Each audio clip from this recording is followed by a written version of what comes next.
मित्रों, आंध्र प्रदेश में विजयवाड़ा में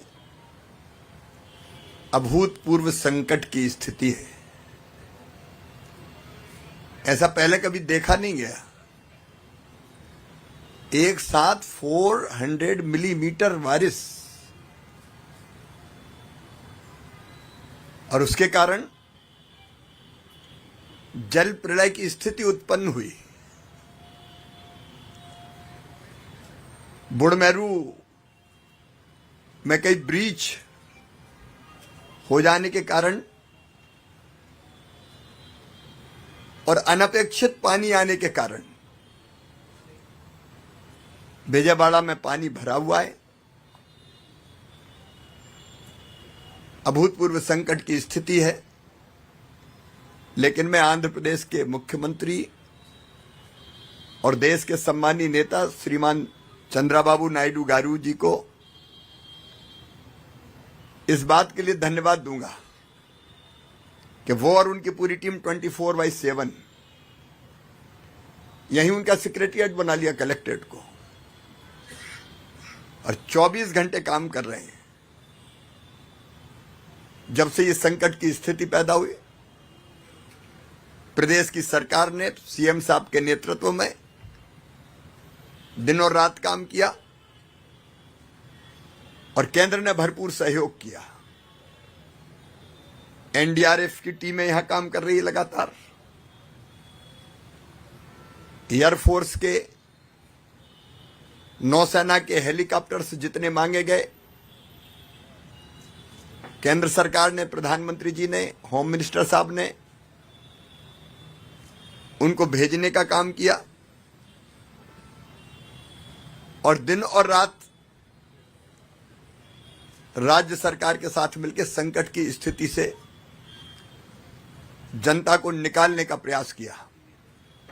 और इसलिए इतने भयानक जल प्रलय के बाद भी ह्यूमन लॉस, मानव जीवन का नुकसान बहुत न्यूनतम हुआ है।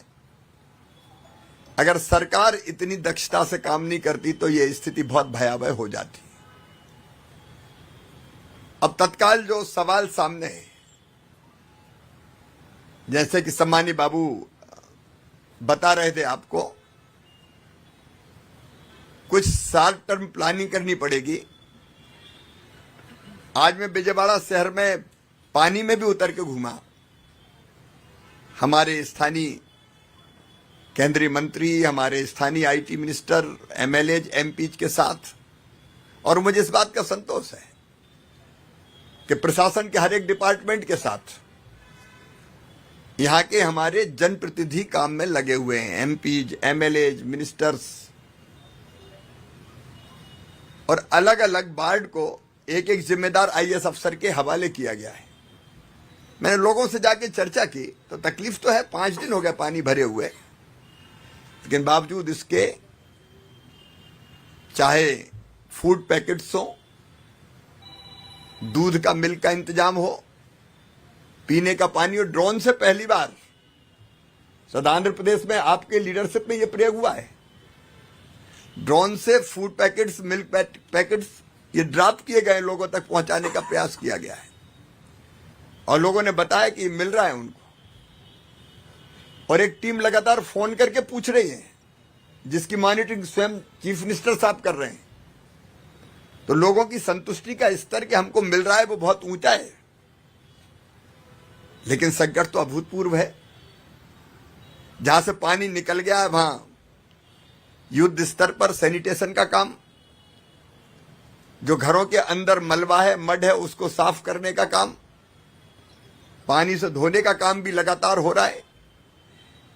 पशु मारे गए तो एनिमल हस्बेंड्री की टीम भी लगातार काम कर रही है।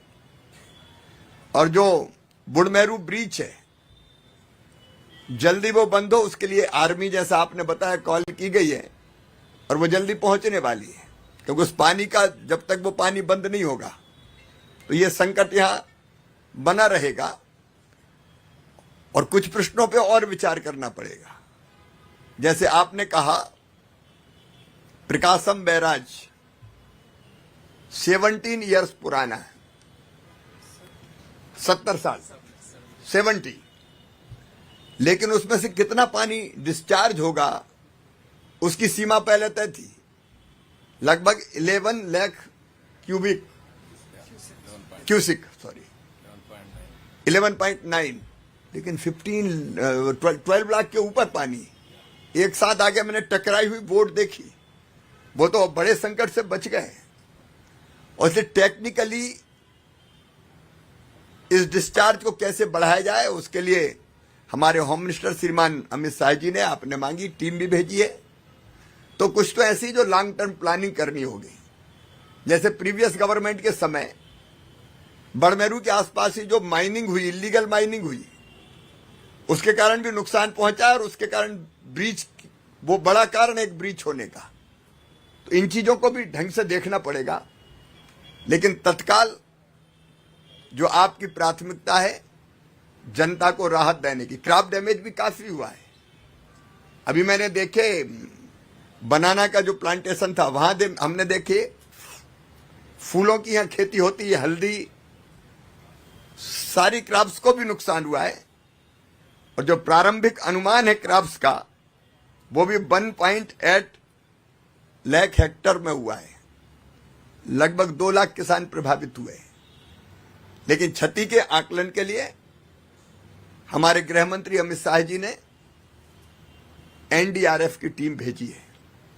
नुकसान का आकलन प्रारंभ कर दिया गया है। मेरे साथ भी कृषि विभाग की आंध्र प्रदेश को देखने वाली ज्वाइंट सेक्रेटरी एग्रीकल्चर जो देखती है, मेरे साथ ही आई है। तो क्षति के आकलन का काम पूरा करने के बाद, जैसा आदरणीय मुख्यमंत्री जी कह रहे थे, घरों में भी जो लॉस हुआ है, घरेलू सामान का, दुकानों में व्यापारियों को नुकसान हुआ है, वो बड़े व्यापक पैमाने पर हुआ है। और घर रोजमर्रा की जरूरत की जो चीजें थी, टीवी, फ्रिज से लेके घरेलू सामान तक, गैस की टंकी से लेके काफी व्यापक नुकसान हुआ है।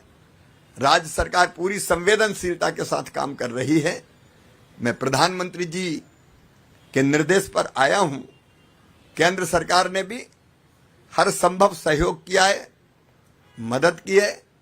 और आगे भी क्षति के आकलन के बाद, पिछली सरकार ने कई गलतियां की, जैसे फसल बीमा योजना के प्रीमियम को पिछली सरकार ने जमा ही नहीं किया, और इसलिए प्रधानमंत्री फसल बीमा योजना का लाभ किसानों को नहीं मिला।